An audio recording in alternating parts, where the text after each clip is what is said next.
Just like that, we're up to 50 miles an hour.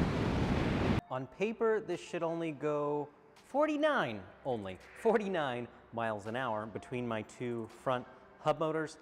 I was able to break that speed by a pretty significant margin. I'm gonna tell you how. And I gotta interrupt here because this video's actually a few months old. So this is a shop tour before we opened in November. So don't be confused by the time frame. I apologize. My health has not really been very good the last few months, and I haven't been able to film videos as much as I would like. So to kind of help me and just make the content on the YouTube channel better, I've decided to discontinue the separate Area 13 Mischief channel where I was showcasing, higher powered projects and different things that are electric, like electric skateboards, electric motorcycles, and start bringing that over here to Area 13 where everybody can see it, because I think that is the best thing for you, the viewers, and I think it's the best thing that I can do with the energy and the time that I have as well. So I hope you enjoy this. This really is educational and entertaining, I assure you, and any future videos I make about this trike, I'll be posting over here as well.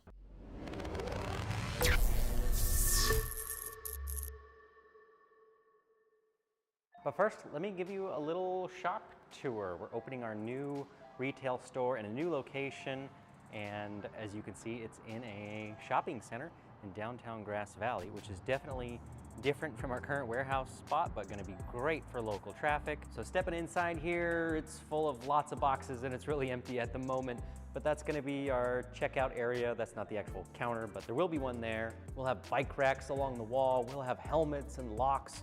Right in the middle here, we're gonna have a bunch of e-bikes on display. I'm hoping I can fill this big wall all the way up to the ceiling with just bike stuff everywhere. This wall in the back is kind of a work in progress. This is gonna be our workstation, repair station. So we're gonna have one of our guys back here.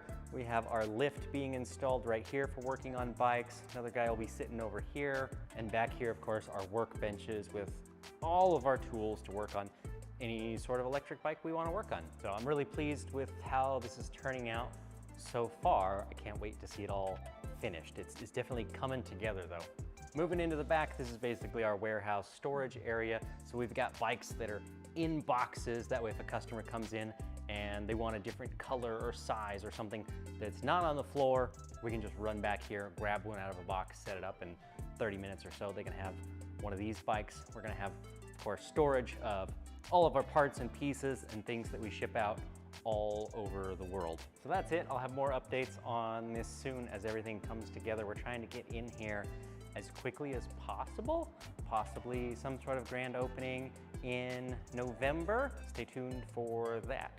But I had to run up here. I didn't have a car at home, so I decided, you know what? Why don't I take this thing on its first real road trip out on the road, see what it can actually do, what's it like to actually use on a commute, and I gotta tell you, it was awesome. Of course, I'm using a motorcycle helmet for safety because this thing is fast, and I was able to achieve my goal of braking 50 miles an hour. Now, Grin's calculator for their motors says that if I'm using 2 of these on 72 volts with a 20-inch wheel, in theory, it would go 49 miles an hour. And it does do just that. Their calculator, however, doesn't account for flux weakening. And I had a little bit of trouble with the settings getting that to work, got that resolved. It's possible there might be a little more speed left in this, but on flat ground with, I don't know, maybe like an 80% charge or so, I was able to hit 53 miles an hour. I was fully charged for the run here, but I wasn't doing like a top speed run. I was just kind of seeing how it went down the road. At one point I was going kind of this up and down section, definitely wasn't downhill overall, and I hit like 54, I might have touched 55 miles an hour at some point. So this thing is fast. I borrowed a couple of triangle bags to just kind of strap on the back here for some tools and things that I was bringing with me, but I'm really happy with how this turned out. My commute on the way here was insanely fast. It is just as fast as a car. It is just as fast as a motorcycle. So normally it's possible to do a commute that's faster by bike if you're in city traffic, but that's not the case for me. I'm on rural back roads, 55-mile-an-hour speed limits, but windy. And not only was I able to keep up with traffic, I was waiting for cars ahead of me to turn off or go faster.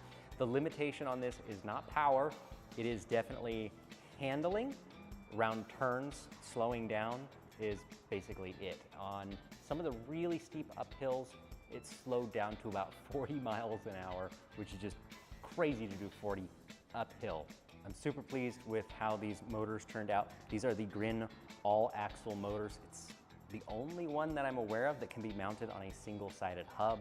They can do that in the front or the rear now. The only thing that would make this more insane is if I put another third one of these motors on the back. I'm not gonna do that. It just doesn't need it. I certainly am tempted, however, to do this same kind of setup on a two-wheeled bike, all-wheel drive, one front and rear. So quiet, so smooth. Now I still have some work to do on this thing. It's not really back to velomobile status yet. There's no body on it, which aerodynamics is going to increase the speed further. I was initially shooting for 50 miles an hour with the body on it. Now that I'm hitting much higher than that without it, I think I might have to up my top speed goal once the body is on this thing to maybe 60 miles an hour. That's just gonna be crazy, but we'll see what happens. For now, I'm having a ton of fun with it. The weather's nice, I don't need the body, but it's time to go home. Let's hit the road. I am wearing clipless shoes with SPD pedals. That way my feet don't fall off. Definitely safer. Highly recommended on a recumbent trike.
That was 58 miles an hour and I had to brake for this car.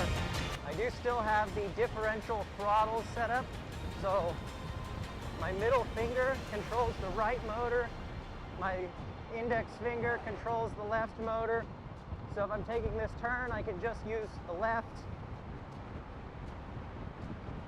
The only time it gets a little scary is if you are trying to let off the throttles and you don't let off both at the same time, you'll get a little wiggle to one side.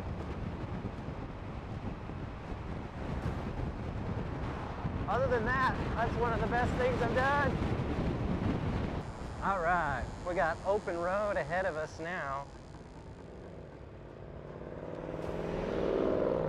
let's go.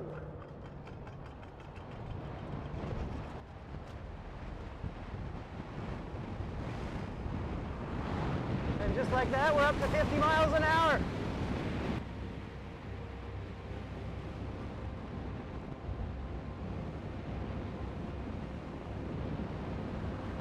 Woo! Woo! 56.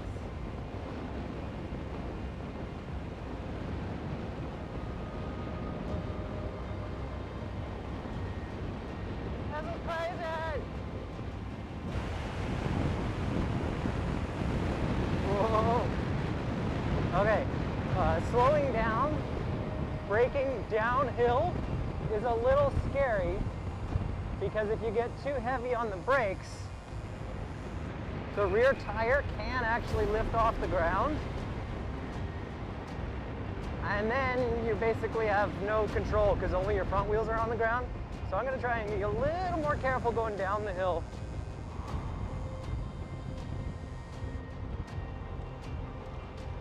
Whew.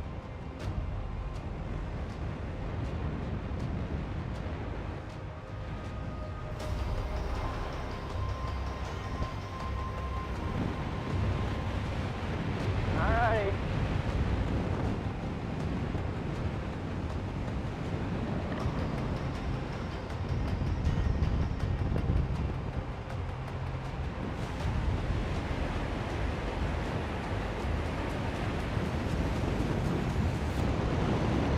Woo!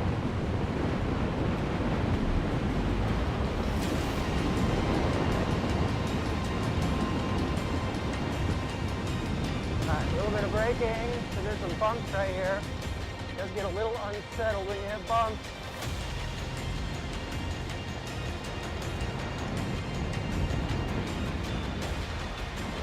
Alright, lots of traffic behind me. Alright, sharp turn, slow way down.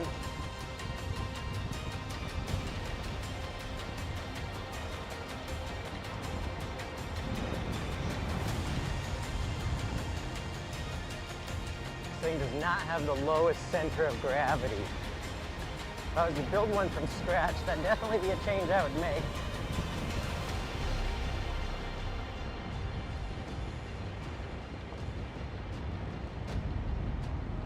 All right, send it down the hill.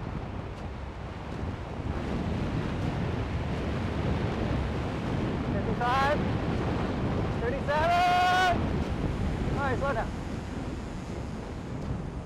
Whew, that's scary.